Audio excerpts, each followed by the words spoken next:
Have you ever watched someone with just a little bit of power dig their own grave? A power-tripping airport security supervisor decides to single out a quiet black man in a faded polo shirt, pulling him out of line for a humiliating public search. He threatened to put him on the no-fly list forever. But what the supervisor didn't know, he wasn't bullying a tourist. He was interrogating his ultimate boss, a Senior FAA Federal Inspector, conducting a covert audit. Grab your popcorn. This karma is absolute perfection. Chicago O'Hare International Airport, Terminal 3, on the Friday afternoon before a long holiday weekend, is a special kind of purgatory.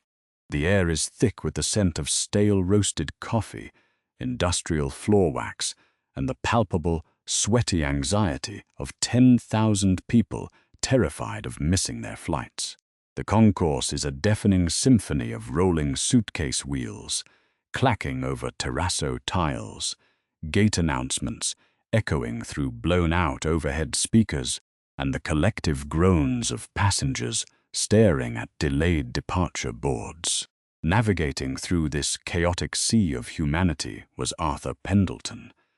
At 54 years old, Arthur possessed the kind of quiet, unassuming demeanor that made him invisible in a crowd. He was a solidly built black man with graying temples, dressed in a faded navy blue polo shirt, sensible khaki trousers, and a pair of scuffed New Balance walking shoes. He looked exactly like a tired suburban father heading off on a mundane weekend fishing trip, or a mid-level accountant traveling to see his grandchildren. There were no flashy logos on his clothing, no expensive watch on his wrist, and no air of self-importance in his stride. In his left hand, he carried an olive-green canvas duffel bag that had seen better decades.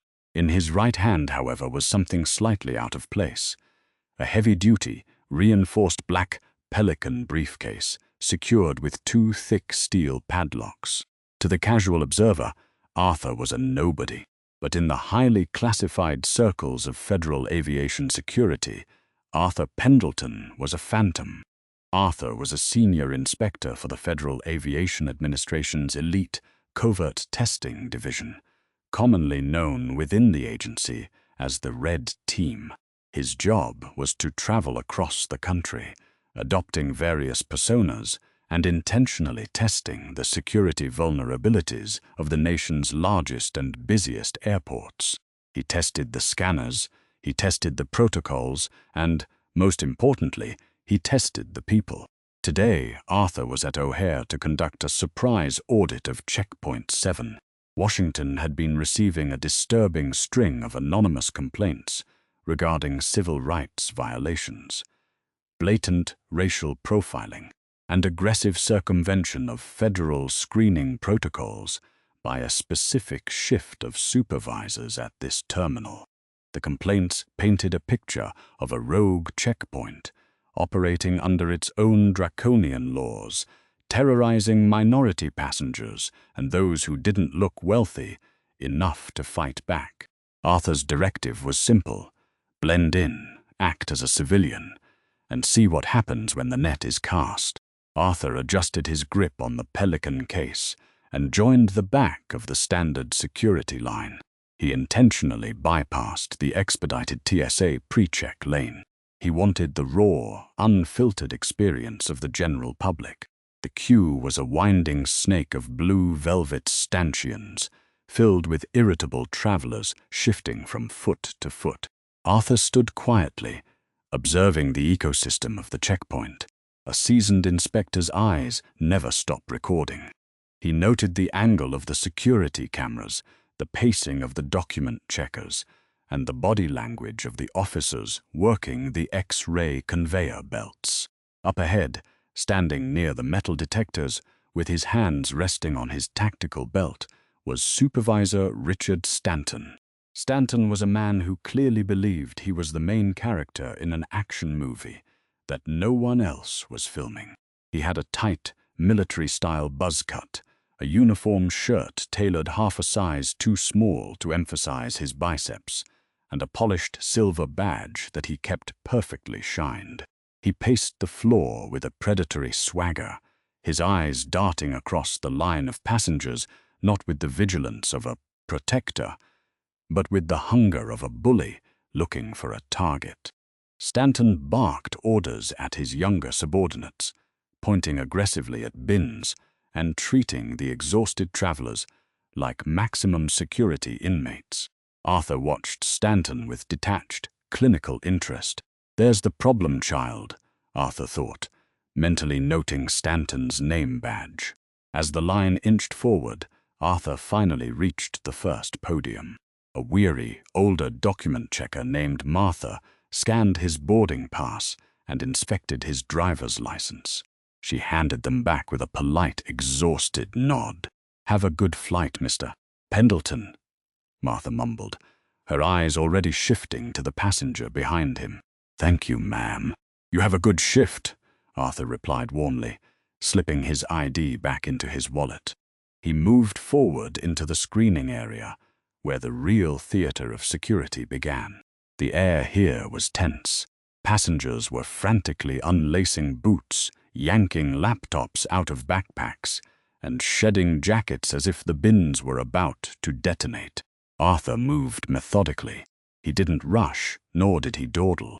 He took off his scuffed New Balance shoes and placed them in a gray plastic bin.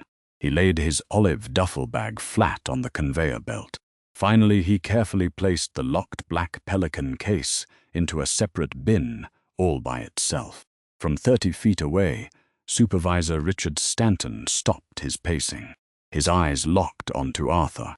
Arthur felt the heavy, unmistakable weight of the supervisor's stare. Out of the corner of his eye, he watched Stanton's posture stiffen. Stanton's gaze traveled up and down Arthur's faded polo shirt, his worn-out shoes, his dark skin, and then rested aggressively on the heavy-duty Pelican case. Arthur's heart rate didn't elevate a single beat. He reached up and casually scratched his chest, his finger brushing against what looked like a standard black ink pen clipped to the collar of his polo. In reality, it was a high-fidelity, federal-grade digital audio and video recorder. The tiny pinhole camera was perfectly angled. The microphone was already rolling. The trap was set. All Arthur had to do now was wait to see if Stanton would take the bait. Arthur stood in his socked feet, waiting patiently for his bins to move into the mouth of the X-ray machine. He kept his hands visible and his expression neutral. To his left, a middle-aged woman in a designer tracksuit was struggling to pull a liquid bag out of her oversized purse. To his right, a college student was frantically untangling a mess of charging cables. Stanton didn't look at either of them. Instead, the supervisor strode purposefully across the rubber-matted floor, his heavy boots squeaking against the linoleum. He bypassed 3 other security lanes, making a direct line for Arthur's station. As Stanton approached, he signaled to a younger, visibly nervous officer who was manning the X-ray monitor. The young man's name tag read Tyler Mitchell. Tyler looked barely 21, his uniform slightly oversized, his eyes wide and uncertain. Stanton leaned over Tyler's shoulder and muttered something low and harsh. Arthur couldn't hear the exact words over the din of the airport, but he didn't need to. He could read the body language perfectly. Stanton was pointing his chin directly at Arthur, then at the locked Pelican case, resting in the bin. Tyler hesitated, his fingers hovering over the conveyor belt controls. The young officer glanced at Arthur, looked back at the screen, and quietly shook his head, as if trying to tell his supervisor that there was nothing anomalous on the X-ray. Stanton's face hardened. He violently tapped the monitor screen with his index finger, his jaw set in a rigid line of absolute authority. He snapped a command at Tyler. Tyler swallowed hard, looking miserable. He stepped away from the monitor and awkwardly approached Arthur. "Excuse me, sir," Tyler said, his voice cracking slightly. I need you to step out of line, please." Arthur maintained a calm, cooperative posture. "Is there a problem, officer?"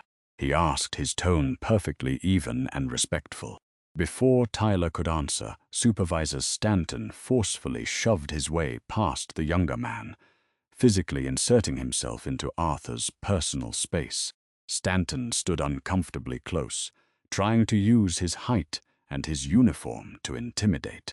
"I'm Supervisor Richard Stanton," he barked, his voice loud enough to turn the heads of the passengers waiting in the adjacent lines. "We are conducting a random enhanced screening. Grab your bins and follow me to the secondary area." Now, Arthur didn't flinch.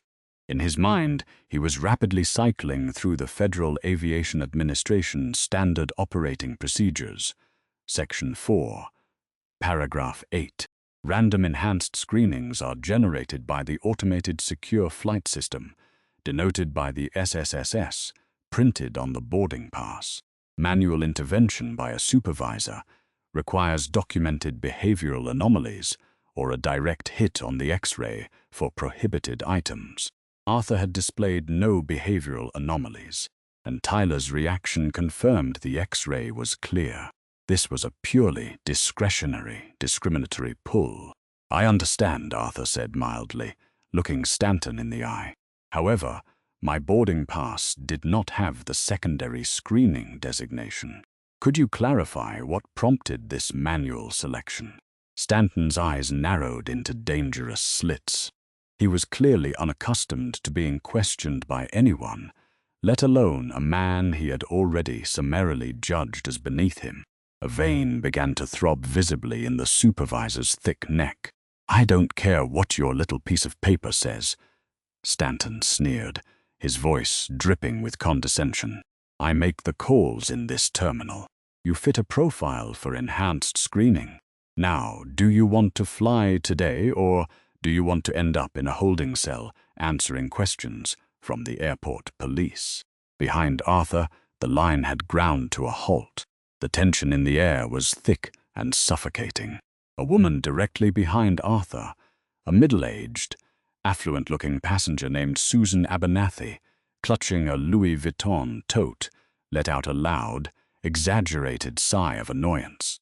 "Oh, for heaven's sake," Susan huffed, glaring at Arthur as if his mere existence was an insult to her schedule. "Can you just do what the man says? Some of us actually have first-class flights to catch and places to be." Arthur ignored Susan entirely. He kept his eyes locked on Stanton. Every word, every threat, every microaggression was being perfectly captured by the covert recorder on Arthur's chest. The evidence was already damning, but Arthur needed to see just how deep the rot went. He needed to document the full extent of Stanton's abuse of power. "I will cooperate fully, Supervisor Stanton," Arthur said, his voice remaining remarkably serene. "Lead the way." Stanton smirked, a nasty, victorious curl of his lip. "That's what I thought, buddy. Tyler, grab his crap. Let's go." Tyler hurriedly gathered Arthur's plastic bins, struggling under the weight of the heavy Pelican case. Arthur picked up his shoes, slipped them onto his feet without tying the laces, and followed Stanton away from the main checkpoint. They walked past hundreds of staring eyes. Arthur felt the heavy, familiar sting of the public gaze, the whispered assumptions, the sideways glances from people wondering what the black man in the cheap clothes had done wrong. It was a walk of shame designed to strip a person of their dignity. Arthur had felt this feeling many times in his life before he carried a federal badge. But today the humiliation didn't burn him. It fueled him. Today he was an apex predator disguised as prey, walking willingly into the lion's den. Stanton led them toward the far wall of the checkpoint, toward a small enclosed room constructed entirely of thick, sound-dampening glass.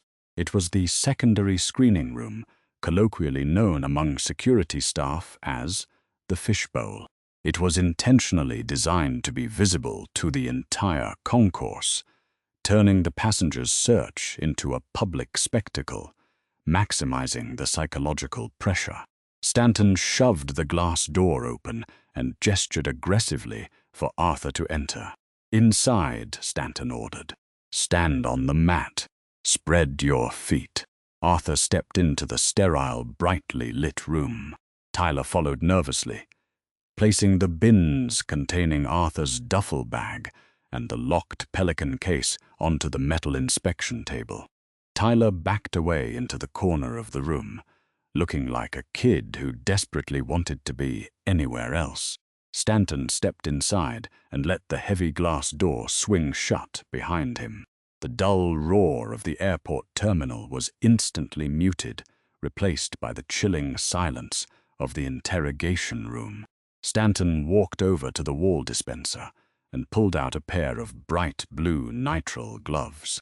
He pulled them onto his hands, snapping the rubber against his wrists with a loud, theatrical crack.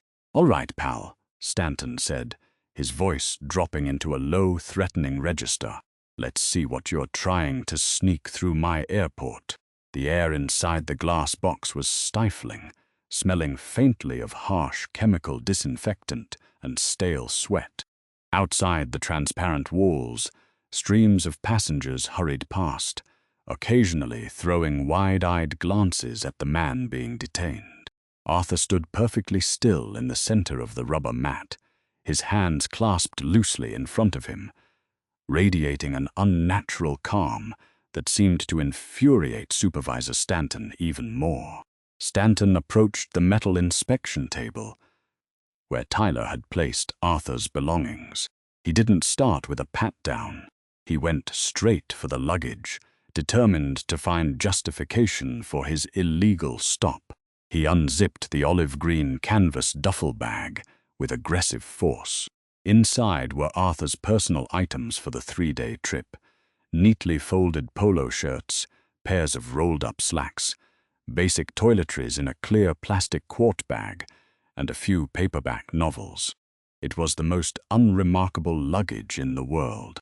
Stanton dug his blue-gloved hands into the neatly packed clothes, violently tossing shirts aside, upending the toiletry bag, and squeezing the rolled-up pants with unnecessary roughness. He was tearing the bag apart, treating Arthur's belongings like trash. Arthur watched this silent destruction. "I'd appreciate it if you didn't crumple the shirts, Richard," Arthur said softly, his tone polite but firm. "I have a long week of meetings ahead." Stanton stopped mid-search.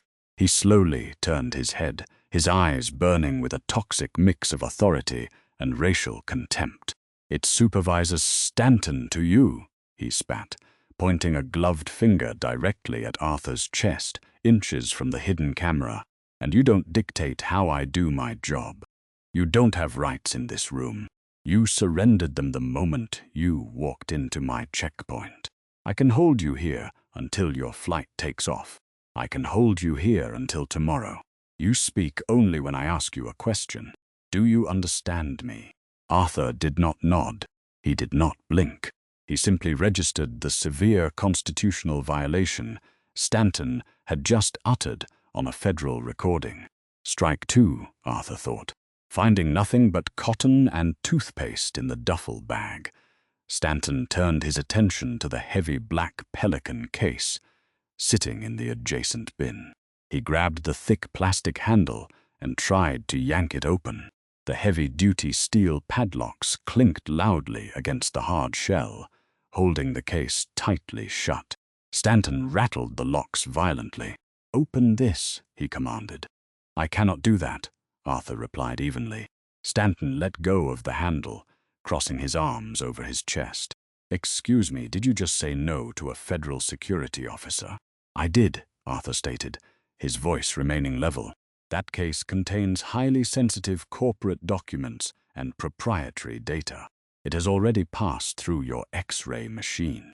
It did not flag for organic matter, it did not flag for dense, unreadable masses, and it did not flag for explosive residue.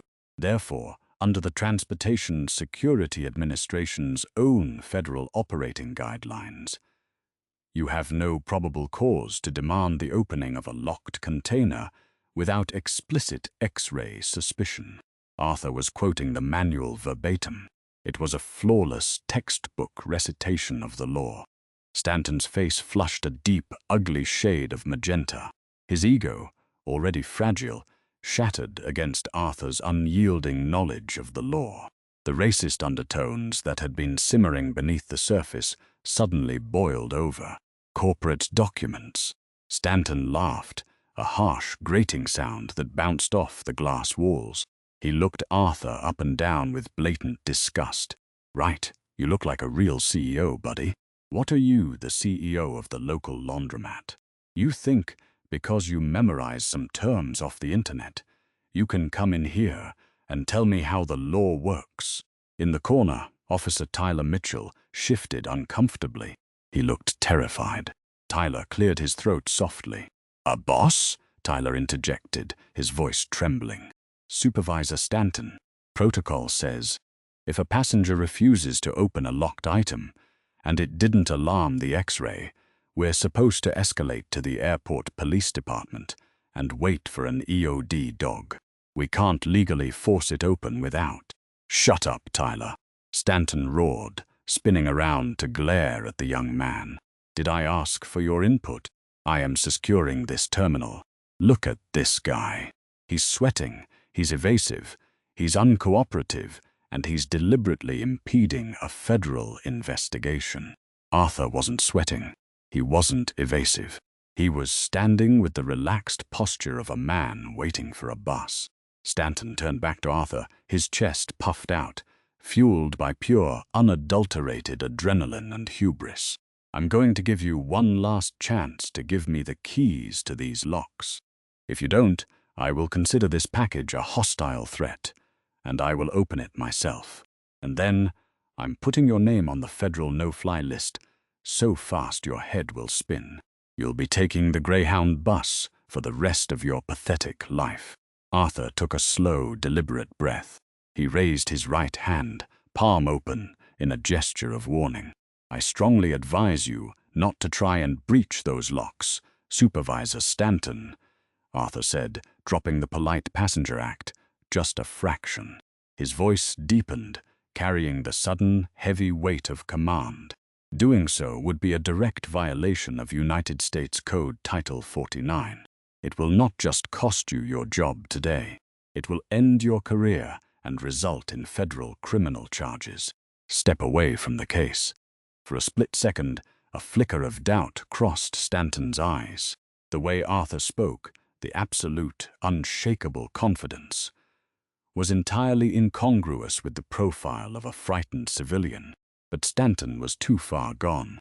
He was in front of his subordinate, in front of the terminal, and he was not going to let a man he deemed inferior tell him what to do. "You threatening me?" Stanton sneered, his spit flying onto the glass. "That's a federal offense, tough guy." Stanton turned his back on Arthur and marched over to a small metal supply cabinet mounted on the far wall of the screening room. He yanked the cabinet doors open and reached inside. When he turned back around, he was holding a massive pair of red-handled, heavy-duty bolt cutters. Tyler gasped. "Boss, wait! You can't do that. The cameras are rolling." "I don't give a damn about the cameras," Stanton yelled, marching back to the table. "I am the authority here."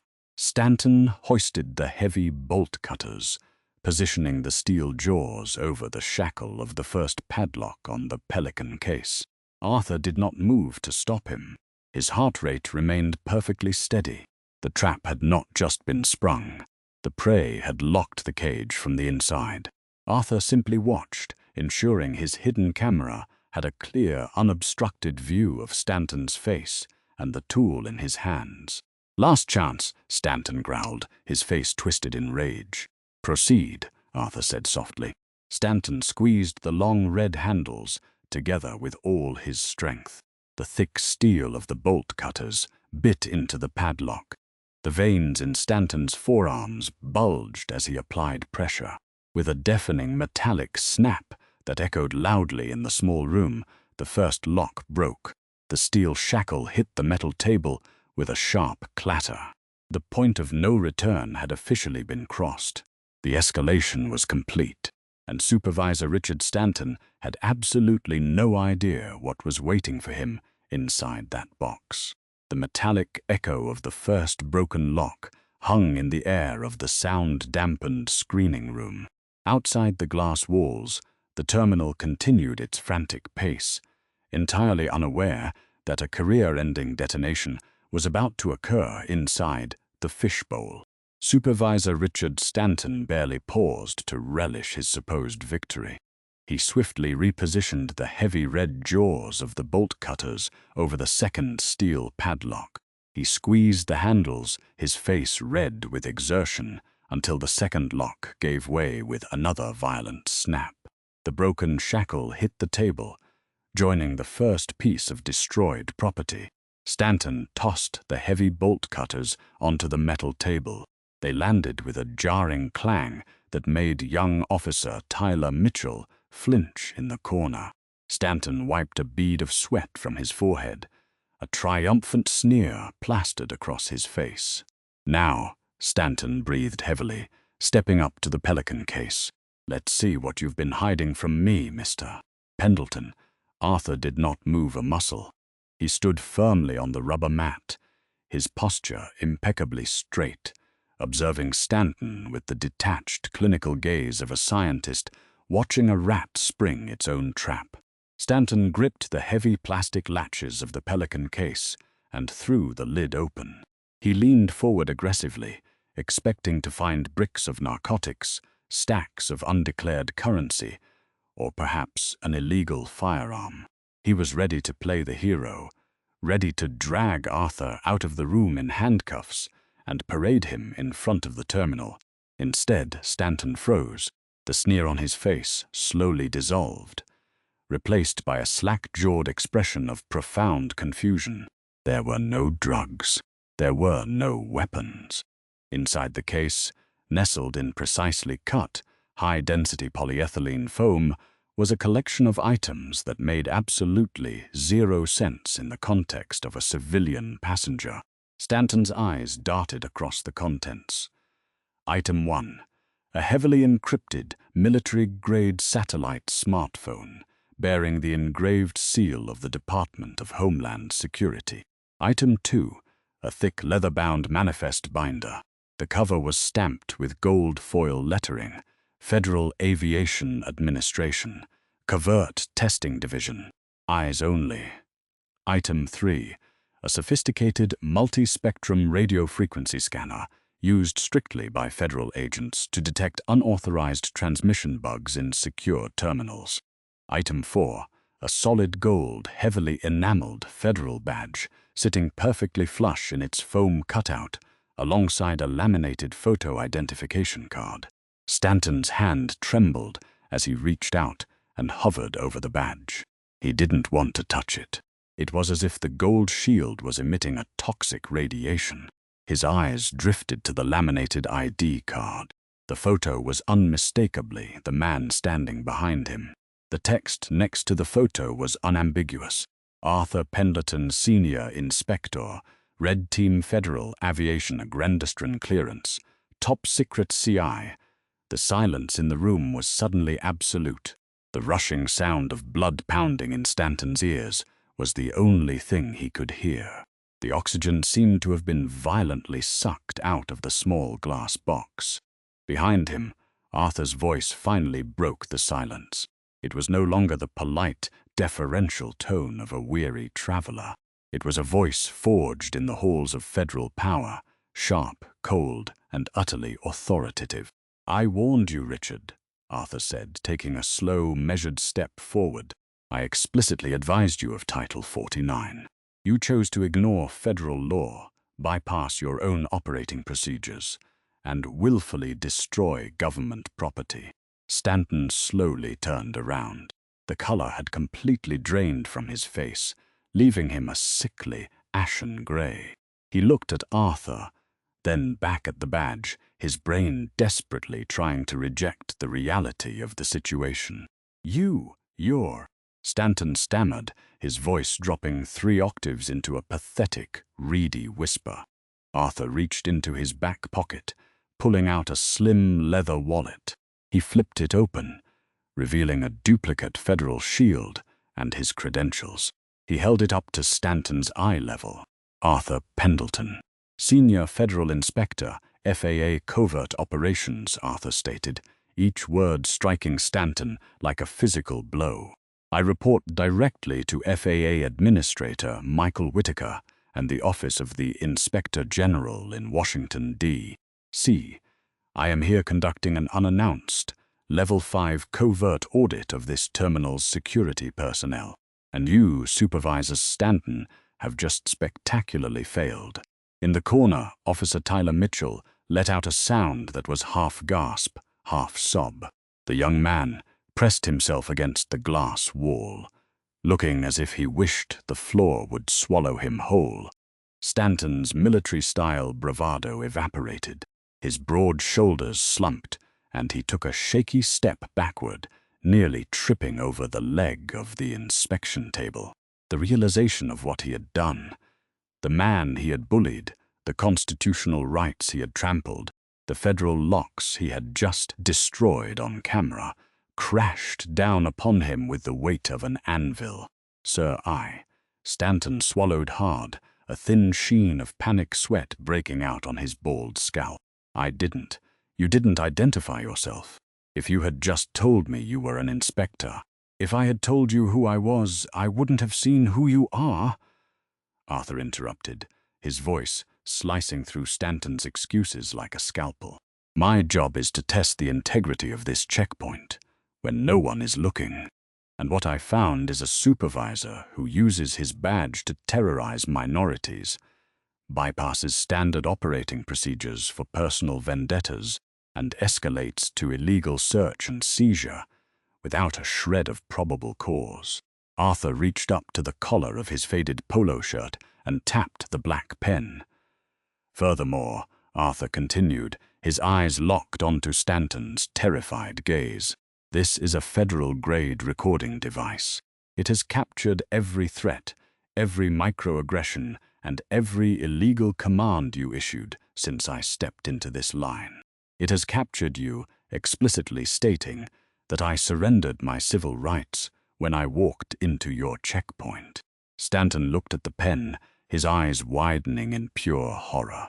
His career wasn't just over. It was being meticulously packaged for a grand jury.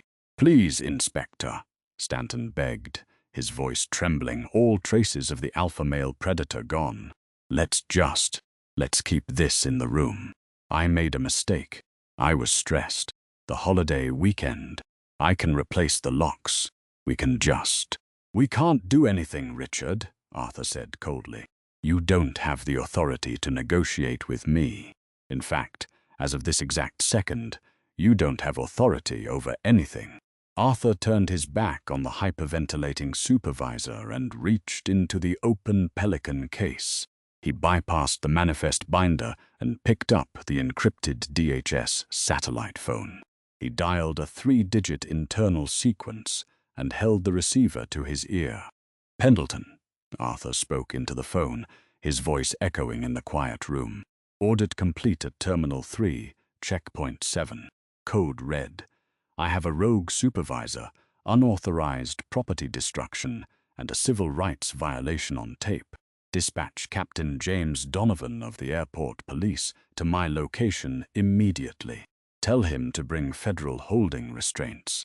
Stanton fell back against the glass wall, sliding down slightly as his knees grew weak. He was watching his pension, his freedom, and his entire identity burn to the ground in real time. Arthur ended the call and finally turned his attention to the young officer cowering in the corner. Officer Mitchell, Arthur said, his tone softening just a fraction. Tyler jumped, standing at rigid attention, tears welling in his young eyes. Yes, sir. Inspector Pendleton, sir. I swear I didn't want to. Breathe, son, Arthur commanded gently. I know exactly what happened here. I watched you check the X-ray. I saw you verify there was no anomaly. I heard you try to warn him about the EOD protocols. Arthur gestured toward the destroyed locks on the table. You are going to take out your notebook, Officer Mitchell, and you are going to write down a minute-by-minute account of everything that occurred in this room. If your report matches the footage on my chest camera, you will keep your job today. Am I understood? Yes, sir. Absolutely, sir. Tyler stammered, frantically patting down his uniform pockets to find his standard-issue notepad and pen. Less than 3 minutes later, the heavy glass door of the fishbowl swung open. 3 fully armed officers from the airport police department strode into the room, led by Captain James Donovan, a heavily built, no-nonsense veteran of airport law enforcement. Donovan had known Arthur for years. They had collaborated on multiple cross-agency task forces. Captain Donovan took one look at the destroyed federal locks on the table, the open Pelican case displaying the gold FAA shield, and the terrified, sweating form of Supervisor Stanton. Donovan shook his head slowly, a grim expression on his face. "Arthur," Captain Donovan said, nodding respectfully at the inspector. "I got the call. What's the situation?" Arthur stepped forward, his posture rigid and official. "Captain Donovan, I am placing Supervisor Richard Stanton under federal detention," Arthur announced, his voice projecting clearly so that every officer in the room could hear. "He is being charged with the following immediate offenses: 18 U. SC paragraph 1361, willful destruction of government property; 18 U.S.C. 242, deprivation of rights under color of law; 49 U.S.C. paragraph 4633, carrying out an illegal search of a federally protected asset without probable cause. He bypassed automated security flags, profiled me based on personal bias, threatened to illegally place me on the no-fly list, and used bolt cutters to breach a locked container containing top-secret federal materials," Arthur concluded. "Bag his hands. I want his fingerprints preserved, and I want him removed from this terminal." "You heard the inspector," Donovan barked to his deputies. "Cuff him." The 2 deputies advanced on Stanton. Wait, please," Stanton pleaded, throwing his hands up in a desperate, futile gesture. "Captain Donovan, you know me. We play softball together. This is a misunderstanding." He looked suspicious. He was baiting me. "Turn around, Richard, and put your hands behind your back," Donovan ordered coldly, unimpressed by the frantic appeals to their casual acquaintance. "You pulled a covert FAA inspector out of line because you didn't like his shirt. You dug your own grave." The sharp, metallic ratcheting sound of the heavy steel handcuffs closing around Stanton's wrists was a stark contrast to the sound of the bolt cutters breaking Arthur's locks. It was the sound of ultimate accountability. "Supervisor Stanton," Arthur said, stepping up to the detained man. "Under federal protocol, you are stripped of your security clearance effectively immediately." Arthur reached out and swiftly unclipped the polished silver supervisor's badge from Stanton's uniform shirt. He then pulled the TSA security credentials from the lanyard around Stanton's neck. Stanton openly wept, his chin trembling as the physical symbols of his authority were stripped away by the man he had tried to humiliate just 15 minutes prior. "Get him out of my sight," Arthur commanded. Captain Donovan grabbed Stanton by the bicep. They didn't take him out through the discreet employee exit in the back. Donovan marched the disgraced supervisor right out the front door of the glass room, directly into the view of the main concourse. As Stanton was paraded out in handcuffs, flanked by armed police officers, the entire checkpoint ground to a halt. The hundreds of passengers in line, the same passengers who had watched Stanton aggressively pull Arthur out of the queue, now watched in stunned silence as the tyrant of Terminal 3 was marched away in disgrace. Susan Abernathy, the wealthy woman with the Louis Vuitton tote who had huffed at Arthur earlier, stood frozen with her mouth slightly open, her boarding pass slipping from her fingers. Arthur walked out of the glass room a moment later, carrying his locked Pelican case and his duffel bag. He didn't gloat. He didn't smile. He simply adjusted the collar of his faded polo shirt, ensuring the hidden camera was still aligned, and walked calmly toward the gate to catch his flight, ready for the next terminal and the next test. The flight from Chicago O'Hare to Ronald Reagan Washington National Airport was blessedly uneventful. Arthur Pendleton sat in a standard economy window seat, sipping a lukewarm ginger ale and watching the patchwork grid of the American Midwest roll beneath the clouds.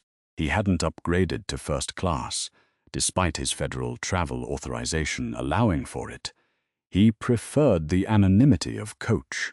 To the flight attendants and the businessman snoring loudly beside him, Arthur was just another weary commuter heading home for the long holiday weekend.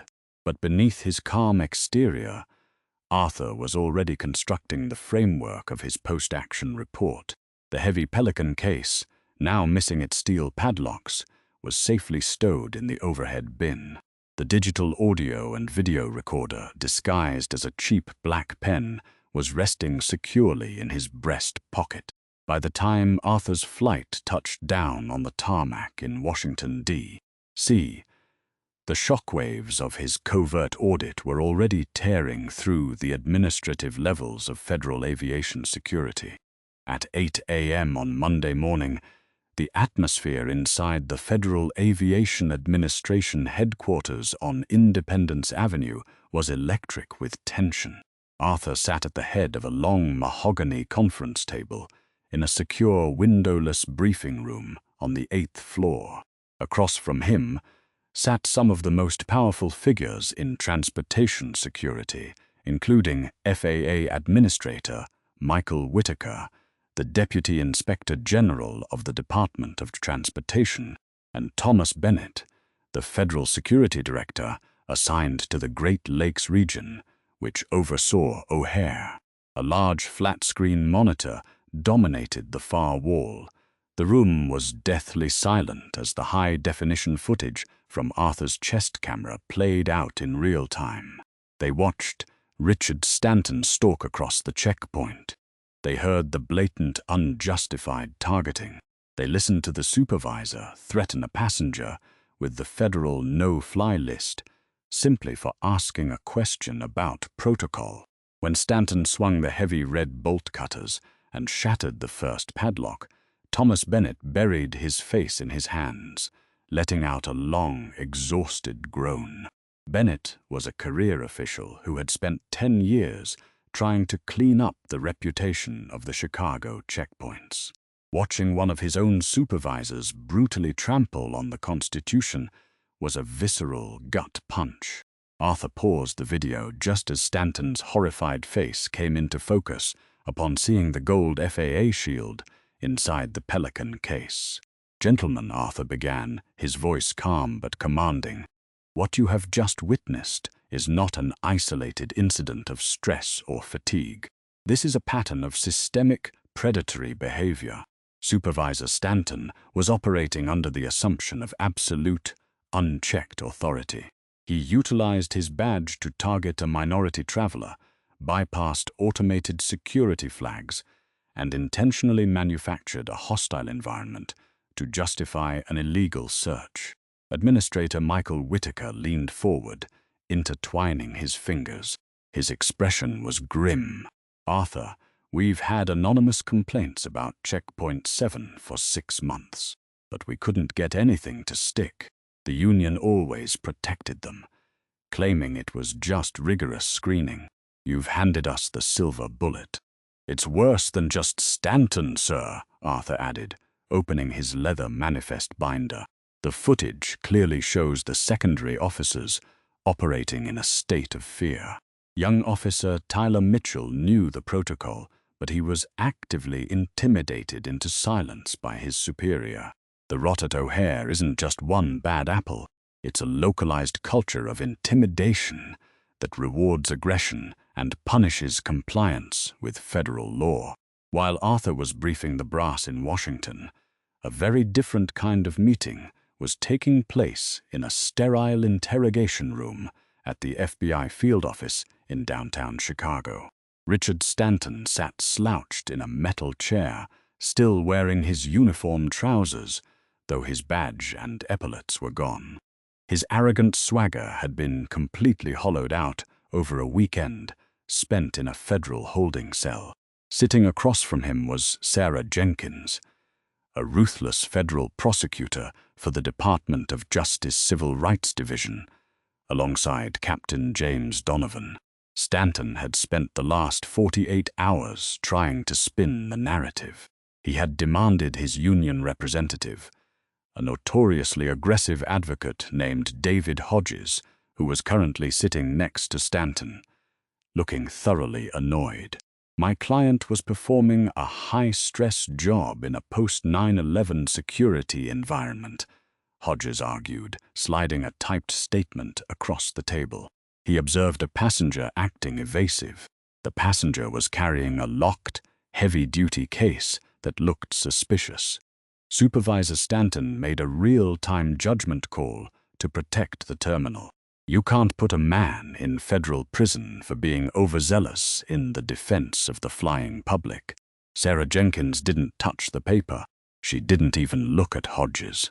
She kept her sharp, calculating eyes locked directly on Stanton's pale face. "Is that your official story, Richard?" Jenkins asked softly.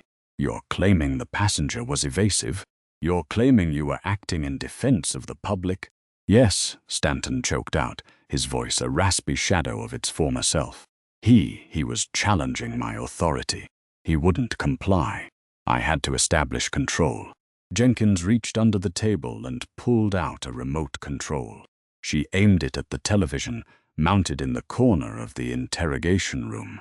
"Let's see how your memory aligns with the federal record," she said, pressing play.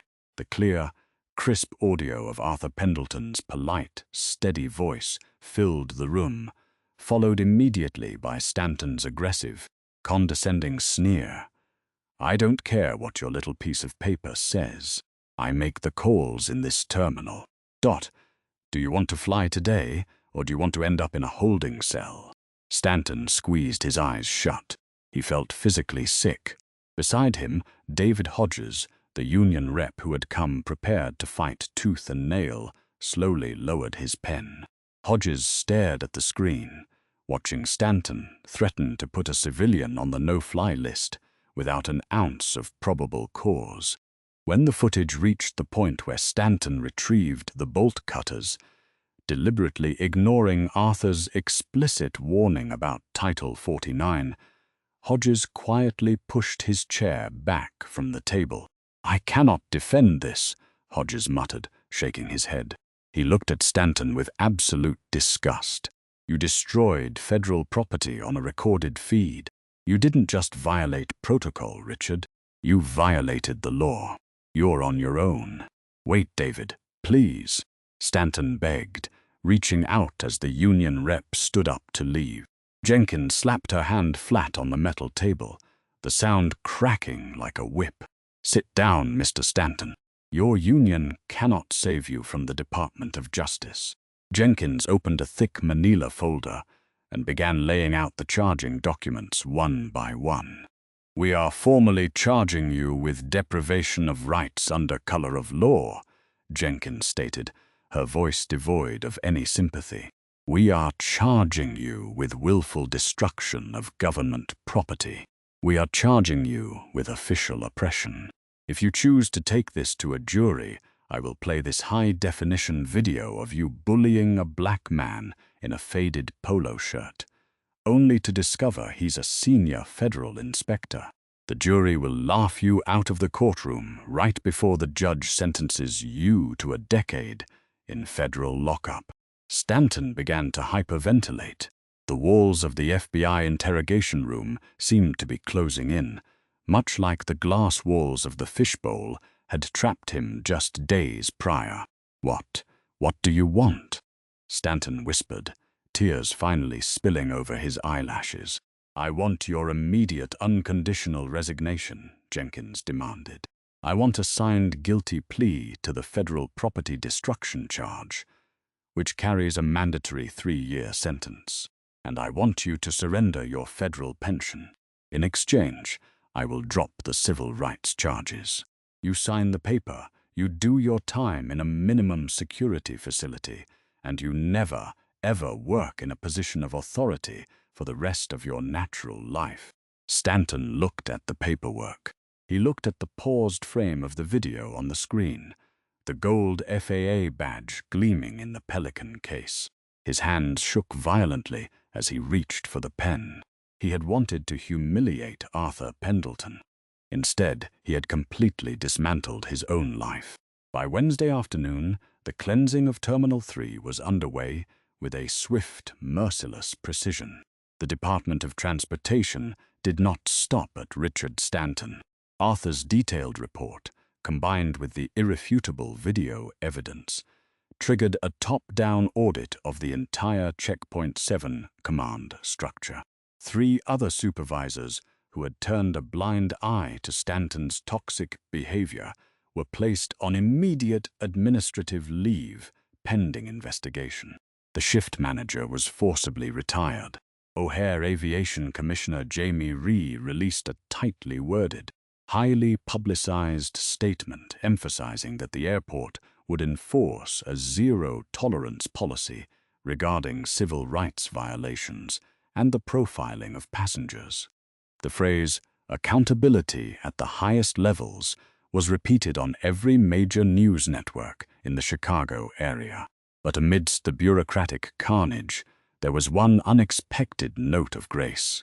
Officer Tyler Mitchell, the terrified 21-year-old who had manned the X-ray monitor, was summoned to the Federal Security Director's office. He walked in expecting to be fired, stripped of his badge, and publicly shamed. Instead, he found his immediate superior holding a copy of his incident report.